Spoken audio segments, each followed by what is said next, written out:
Guys, welcome back to our YouTube channel para sa latest update natin dito kay Infinix. Ngayong December 23, 2024 guys, andito tayo sa SM City Lipa para po magatid sa inyo ng another update. At guys, marami naghahanap po sa atin ng budget phone. At ito guys, tama-tama sa inyo yung ating update ngayon, yung video for today. Guys, ito, umpisa na natin. At isusunod po natin dito yung ating mga gaming phone syempre. Yan, umpisa muna natin sa mga budget meal. Let's go. Eto guys, unahin na po natin ang kanilang Smart 9 dito kay Infinix guys, sa mga naghahanap ng budget phone. At syempre latest model guys, yung kanilang Smart 9. Ito po, may tatlong variants po tayo dito na pwedeng pagpilian. Unang-una po dito guys, yung kanilang Smart 9 na 64GB. Guys, ito meron itong 3+3GB na RAM. So meron siyang 64 internal storage. Para po sa latest price update natin dito guys, yan, price po nito ay 3,699. Then yung isang variant po nito guys na 6GB RAM. So meron po siyang 6GB maximum RAM, 128 na rin. Para po sa price nito guys, 4,199. And para naman po sa 8GB RAM 128, ito po ay 4,399. So ito guys ang tatlong variants po ng Smart 9. Para po sa mga specification guys nito, para may idea po tayo, ito po dito kay Smart 9 guys, ang bagong-bago po dito yung kanyang 120 refresh rate pagdating sa screen. Size po ng screen yan is naka 6.7, naka punch hole display na with dynamic bar na rin. Then pagdating po sa performance guys, ito ay naka 48 months of performance with fluency protection. So yun po yung bago sa kanya, budget phone pero meron siyang ganong fluency protection. Then meron na rin po itong powerful 5-meter LED flashlight. Then durable and pagdating sa bagsakan guys, ito durable and drop resistant po yan. So budget phone pero matibay. Then meron na rin siyang dual speakers pagdating sa kanyang sound, at meron siyang 300% volume. So napakalakas po ng volume ng kanilang Smart 9 yung bago. Then 5,000 mAh long lasting battery, at meron siyang 13 megapixel po para sa kanyang clear o yung crystal clear camera. So yan guys, update natin. Ulitin po natin ang presyo nito. 3,699 sa 64, 6GB 128 for 199, and 4,399 po ang kanilang 8GB RAM 128. Then dito naman tayo guys sa kanilang Hot 40i. Para po sa kanilang Hot 40i guys, dito may dalawa tayong variants guys. Yung yung 256 po nito na variant ay ang presyo po na ay 6,199. So dito guys ang ating ipapakita sa inyo yung dalawa, 8GB 128 po. Para po sa Hot 40i, ito po ay 4,699. Then ang isa po nitong variant, kung gusto natin na mas malaki ang RAM, ito po ay merong 16GB maximum RAM, 128 din. Presyo naman po nito guys is 5,499 o 5,499. Then ito guys, pagdating sa kanyang specification, ang Hot 40i po ay merong 90Hz punch hole screen. Kung camera guys ang hanap natin, ito po ay merong 50 megapixel na rin na naka dual camera. At ang front camera po nito ay naka 32 megapixel na rin. Yan, para sa ating latest update po dito sa Hot 40i. Naghahanap po tayo ng malinaw na camera guys. Tama-tama sa inyo yung kanilang 50MP and 32MP sa front camera. O ito na guys, para sa latest price update natin, ulitin po natin. 5,499 po sa 16GB 128. Ayan. And doon sa 8GB 128 naman po ay 4,699. Then sa 256 po, 6,199. O diba? 16GB RAM 256. Tapos ito na guys, dito na tayo sa kanilang Hot 50i. O ito guys, para sa variant po ng Hot 50i. Itong hawak po natin, ito yung kanilang 8GB RAM 128. Ito po ay maganda po dito guys. Ang bago dito, meron siyang 48 month of smoothness din. Then naka 120Hz na rin po yung refresh rate. O diba? Budget phone pero naka 120Hz refresh rate. Size po ng screen to naka 6.7 punch hole display na rin. At naka dual stereo speaker na rin yan. 300% po pagdating sa volume. Napakalakas ng volume nito. Meron siyang 300% ultra volume. O ito guys, Para po sa ating latest update dito, 4,999 po yung 128 po nito. At yung 256 naman po na variant nito ay 5,499. So kung gusto natin ng 256, 5,499 po. Then guys, ito, kumustahin naman natin. Baka naghahanap pa po tayo ng Smart 8 dito kay Infinix. Guys, ito yung kanilang Smart 8. Ito yung hawak natin. Ito yung naka 80 gram 128. Para po sa latest price update natin dito guys sa kanilang 128 na variant, ito po ay 4,199. Then yung sa 64 gig naman po nito, 3,599. Yun. Kung makakakita po tayo, yun po yung price natin. Then yung kanilang Smart 8 Pro guys, good news. Kasi ang kanilang Smart 8 Pro yan, from 4,999, presyo na lang po nito ay 4,599.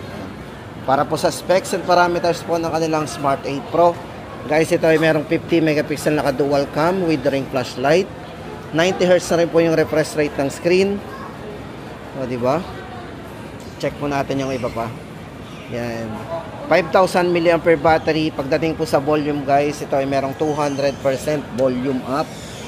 So, ayan, naka 200%. So, may kalakasan po yung volume nito. Yan. Guys, yun ang update natin sa kanilang mga budget phone ngayon. Tama-tama yan sa mga paplano o yung nagpaplano pa lang bumili ngayong December. Abot na abot pa po tayo guys.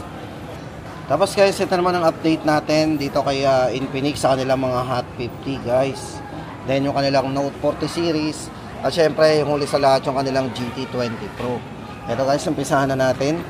Para po dito sa kanilang hot na hot pagdating sa bentahan. Ito po yung kanilang Hot 50 and Hot 50 Pro Plus. Kung gusto natin ng curve, ito po si Hot 50 Pro Plus. At kung gusto naman natin ng flat, ito naman po si Hot 50. Guys, ito para sa latest update natin.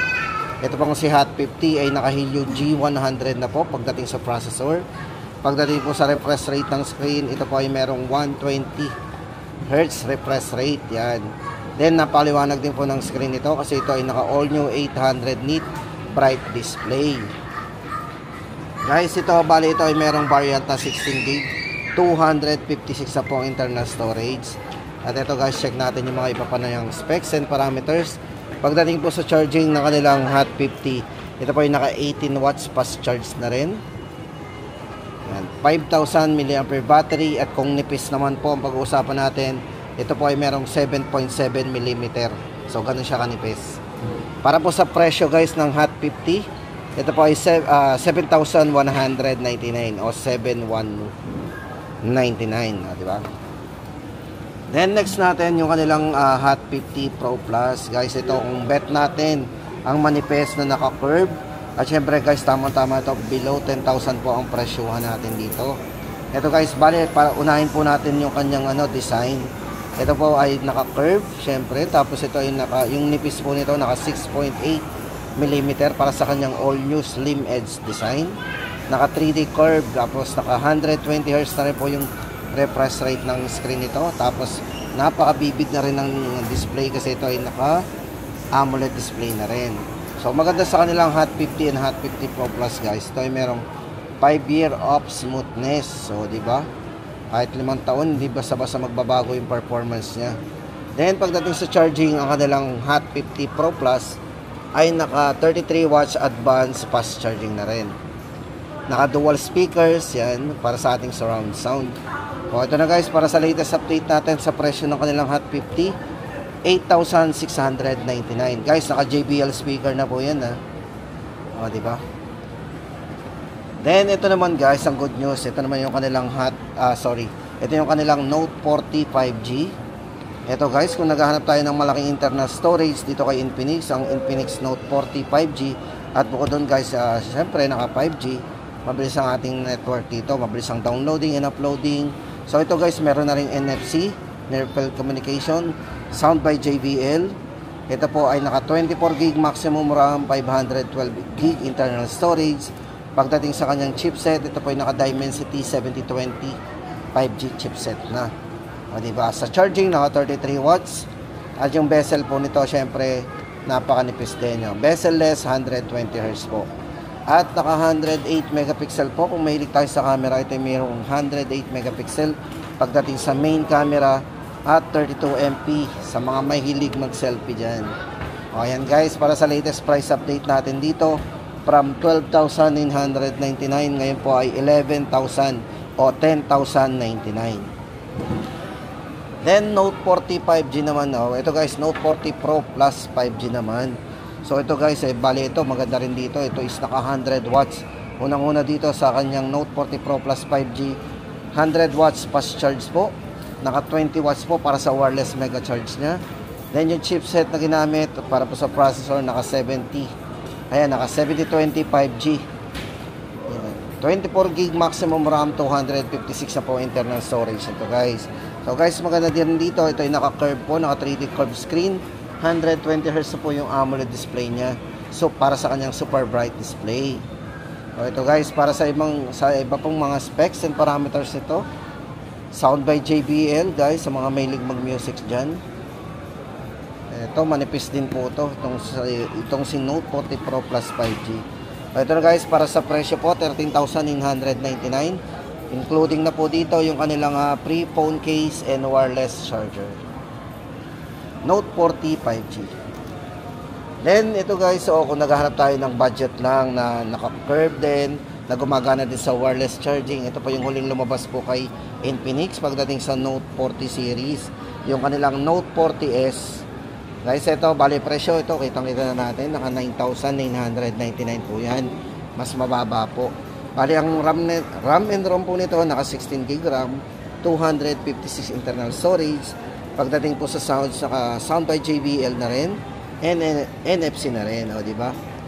Then, naka 3D curve screen po yan, naka 120Hz po yung refresh rate ng screen.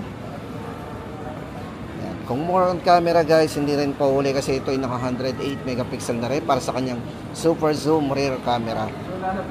Diba guys, para sa latest price update natin, 9,999. At ito yung huli sa ating listahan pagdating sa mga mobile phones ni Infinix. Guys, ito yung isa sa mga bestseller natin ngayon. At kung naghahanap po tayo ng gaming phone na abot kaya at pasok na pasok sa budget natin, pero may mataas na processor, at syempre hindi lang yon guys, official gaming phone pa siya ng MPL. So ito, tapos may kasama pa siyang mga gaming kit, kasama po doon ang magnetic case and cooling fan with ano na rin, finger sleeve. So ayan guys, sa mga magabil ng GT20 Pro para po sa latest price update natin, 15,999. Ito guys, para sa mga overlook o yung mga specification po nito guys.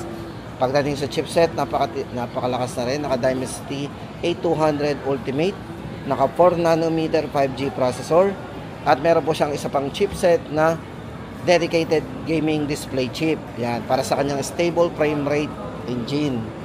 Then, meron siyang next generation po pagdating sa mga refresh rate.